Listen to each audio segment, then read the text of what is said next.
నేనని చెప్పి ఒకసారి మాధురి అంటే ఈ వివాదానికి కారణమైన దువ్వాడ శ్రీనివాస్ అంటే ఏమనాలో నాకు తెలియదు. దువ్వాడ శ్రీనివాస్ ఫ్రెండ్ మాధురి ఏం మాట్లాడారు ఒకసారి విందాం.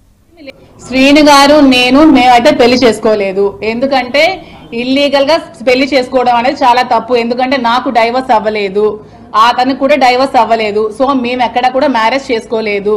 నేను అతనితో ఉంటున్నాను. అతను నాకు ఒక ఫ్రెండ్, ఒక ఫిలాసఫర్, ఒక గైడ్ అన్ని అతనే నాకు. ఎందుకంటే నేను సూసైడ్ చేసుకోవాల్సిన సిచ్యువేషన్ వచ్చినప్పుడు నువ్వు అలా ఏం చేసుకోవద్దు, నీకు నేను ఉన్నాను, నీకు ధైర్యంగా ఉంటాను, నువ్వు అదే పడుకో నాకు ధైర్యాన్ని ఇచ్చి నన్ను అతను ఒక సెక్యూర్డ్ గా ఉంచుతున్నారు. దాంట్లో తప్పేమీ లేదు కదా. నేను వాళ్ళ ఫ్యామిలీలో సహజీవనం ఎలా అవుతుందండి? అడల్టరీ అనుకోవచ్చు కదా. సహజీవనం అనేది పెళ్లి కాని వాళ్ళు చేసేది సహజీవనం అంటారు. పెళ్ళైన ఇద్దరు అమ్మాయి అబ్బాయి చేసేది అడల్టరీ అంటారు.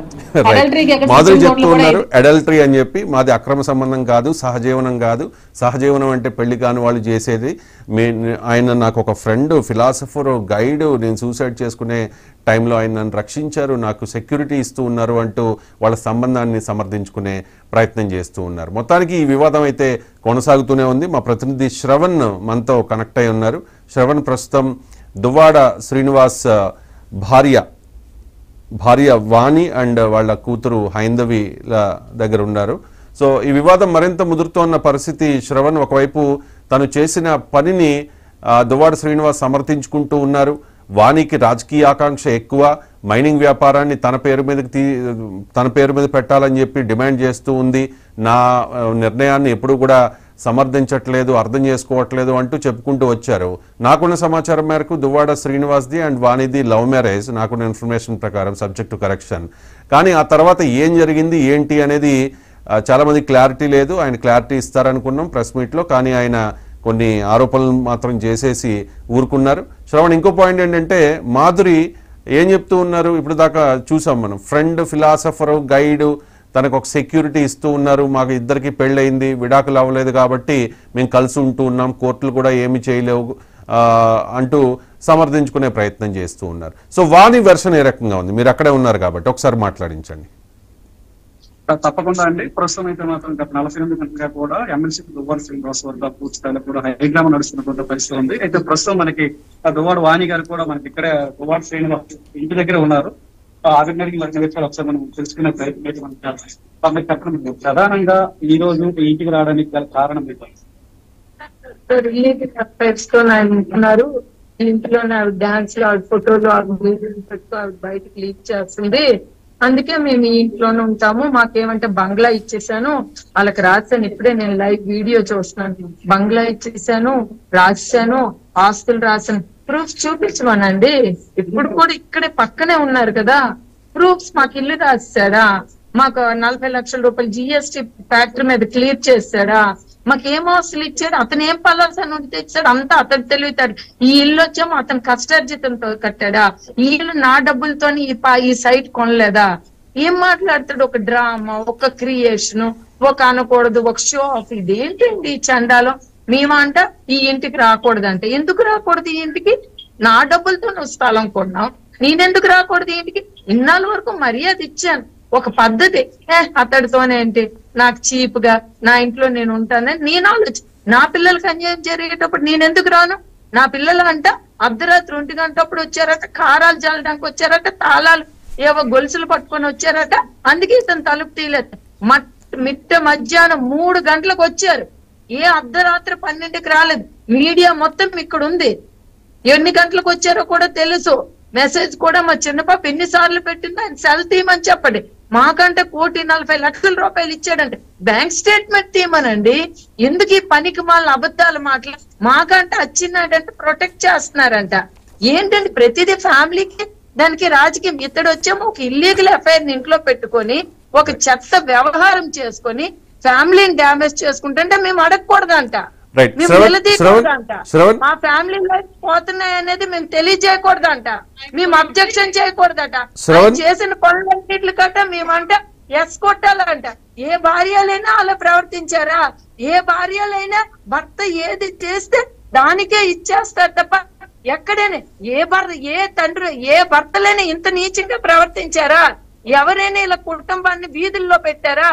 పిల్లల్ని వీధుల్లో పెట్టారా? ఇలాంటి అబద్ధాలు ఏ భర్తలైనా ఆడారా? ఇంత నీచంగా అబద్ధాలు ఎవరైనా ఆడతారా? భార్యను సెక్యూర్ చేస్తారు, పిల్లల్ని సెక్యూర్ చేస్తారు. నేటికి సంవత్సరం నుండి సీఎం గారి దగ్గర ఈ ఇష్యూ ఉంది, జగనన్న దగ్గర ఈ ఇష్యూ ఉంది. అవన్నీ కూడా ప్రజలందరికీ తెలుసు. ఆయన వచ్చేమో ఒక దీనిలాగా మేము ఆయన మీద కారం దాడి చేశాము, మేము వచ్చేమో చిన్న మా ఫాదర్ అంటే అసలు మా డాడీ ఎగ్నెస్ట్ చేశారు, చేయలేదంటే నేను నా కూతురికి అన్యాయం జరిగింది, నేను నా అల్లుడికి చేయను అని ఎప్పుడో చెప్పారు. మేమేం రోడ్డు మీదకి రాలేదు. మేము ఎలక్షన్ లో నేనే రోడ్డు మీదకి వస్తే 1,00,000 మెజారిటీతో ఓడిపోతారు. ఈయన ఎవరిక్కడ 1,00,000 మెజారిటీతో ఓడిపోతారు. మంచి లేదా? అన్నం తినడం లేదా? గడ్డి తింటున్నాడా? విశ్వాసం లేదా? 100 రూపాయలు పలాస నుండి పట్టుకొని వచ్చాడా? నా ఆర్థికం వల్ల డెవలప్ కాలేదా? మనిషి భగవంతుడు అన్నాడు ఒకటి ఉన్నాడండి. ప్రతి దానికి విలువలతో మాట్లాడాలి, నిజాయితీగా మాట్లాడాలి. శ్రవణ్ ఒక నిమిషం, శ్రవణ్ ఒకసారి నేను మాట్లాడే అవకాశం ఉంటుందా వాణి గారితో?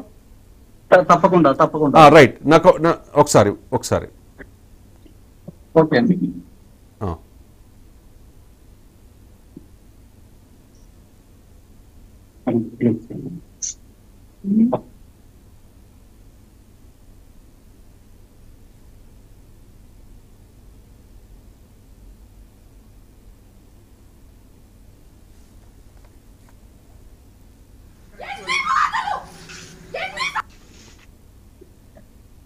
సార్ రెడీగా ఉన్నారు మేడం గారితో మాట్లాడచ్చు.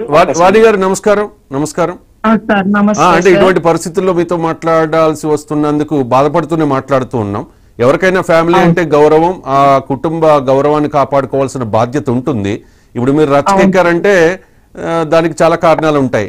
కానీ మీ భర్త దువ్వాడ శ్రీనివాస్ గారు చెప్పేది ఏంటంటే, నా భార్యకు రాజకీయ ఆకాంక్ష ఎక్కువ. తను చేసిన ఫస్ట్ ఎలిగేషన్. మీకు రాజకీయ ఆకాంక్ష ఉందా? మీరు రాజకీయంగా ఎదుగుదాం అనుకుంటూ ఉన్నారా? భగవంతుడు ఉన్నాడు, దేవుడు ఉన్నాడు. నాకే రాజకీయ ఆకాంక్ష ఉంటే నేనే సార్ ఎమ్మెల్యే క్యాండిడేట్ ని. ఆయన రాడు. నేను 2001లో జడ్పీటీసీ, మా ఫాదర్ 83 నుండి ఎమ్మెల్యేగా ఇక్కడ కంటెస్ట్ చేస్తున్నారు. మా తాతగారు లక్ష్మీపతి దొరగారు, మా డాడీ వాళ్ళ ఫాదర్ ఎమ్మెల్యేగా కంటెస్ట్ చేశారు. నేను 2004లో ఎమ్మెల్యేగా కంటెస్ట్ చేశాను. మా ఫాదర్ 86 లో ఎంపీపీగా కంటెస్ట్ చేశారు. నేను వద్దనుకున్న తర్వాత శ్రీని గారు రాజకీయాల్లోకి వచ్చారు. నేను ఆయనకి సపోర్ట్ చేయబట్టే ఈ రోజు ఆయన రాజకీయాల్లో ఉన్నారు.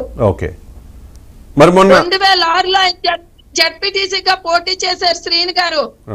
2006లో జిల్లా పరిషత్ వైస్ చైర్మన్ రాజశేఖర రెడ్డి గారు ఇచ్చారు. ఓకే, మరి వాణి గారు మొన్న రీసెంట్ గా జరిగిన ఎన్నికల్లో మీరు సపోర్ట్ చేయలేదా మీ భర్తకి? మరి ఆయన ఓడిపోయారు కదా టెక్కల్లో అచ్చెన్నాయుడు చేతిలో. సార్ నేను పాజిటివ్ చేయలేదు, నేను నెగిటివ్ చేయలేదు. అది అతను చెప్పుకోవడం కాదు, ఎంటైర్ క్యాడర్ తెలుసు. మౌనంగా ఉండిపోయిన ఆయన ప్రవర్తనకి. ఓకే, ఎప్పటి నుంచి అనుమానం ఉందండి దువ్వాడ శ్రీనివాస్ గారి మీద మీకు? Sir August